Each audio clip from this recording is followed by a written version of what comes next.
Chapter 5. Now it came to pass on the third day that Esther put on her royal apparel and stood in the inner court of the king's house over against the king's house.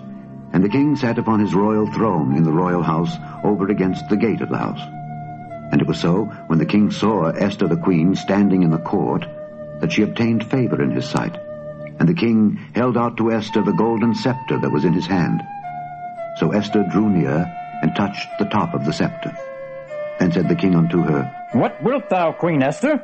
And what is thy request? It shall be given thee to half the kingdom. And Esther answered, If it seem good unto the king, let the king and Haman come this day unto the banquet that I have prepared for him.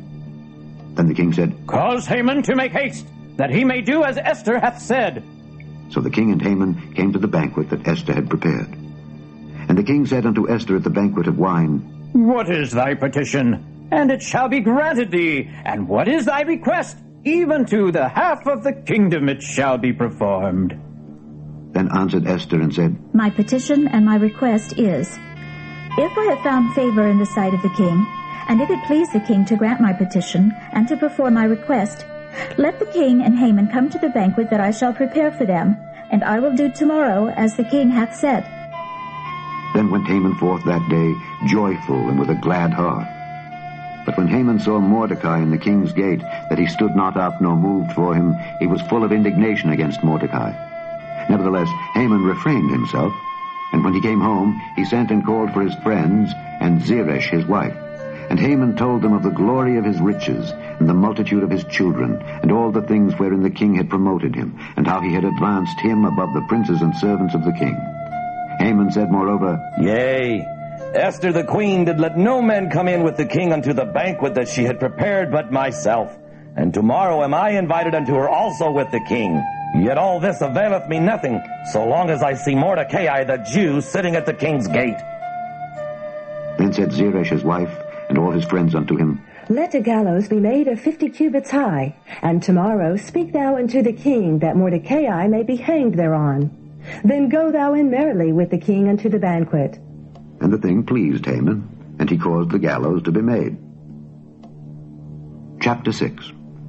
On that night could not the king sleep, and he commanded to bring the book of records of the Chronicles, and they were read before the king. And it was found written that Mordecai had told of Bigthana and Teresh, two of the king's chamberlains, the keepers of the door, who sought to lay hand on the king Ahasuerus.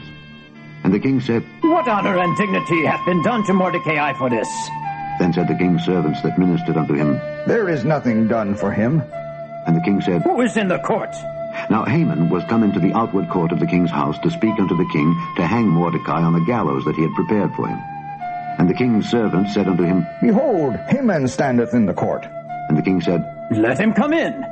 So Haman came in, and the king said unto him, What shall be done unto the man whom the king delighteth to honor?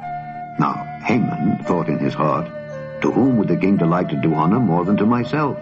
And Haman answered the king, For the man whom the king delighteth to honor, let the royal apparel be brought, which the king useth to wear, and the horse that the king rideth upon, and the crown royal which is set upon his head. And let this apparel and horse be delivered to the hand of one of the king's most noble princes, that they may array the man withal whom the king delighteth to honor, and bring him on horseback through the street of the city, and proclaim before him, Thus shall it be done to the man whom the king delighteth to honor. Then the king said to Haman, Make haste, and take the apparel and the horse as thou hast said, and do even so to Mordecai, the Jew, that sitteth at the king's gate. Let nothing fail of all that thou hast spoken. Then took Haman the apparel and the horse, and arrayed Mordecai, and brought him on horseback through the street of the city, and proclaimed before him, Thus shall it be done unto the man whom the king delighteth to honor. And Mordecai came again to the king's gate. But Haman hasted to his house mourning, and having his head covered. And Haman told Zeresh his wife and all his friends everything that had befallen him. Then said his wise men and Zeresh his wife unto him, If Mordecai be of the seed of the Jews, before whom thou hast begun to fall, thou shalt not prevail against him, but shalt surely fall before him. And while they were yet talking with him, came the king's chamberlains, and hasted to bring Haman unto the banquet that Esther had prepared.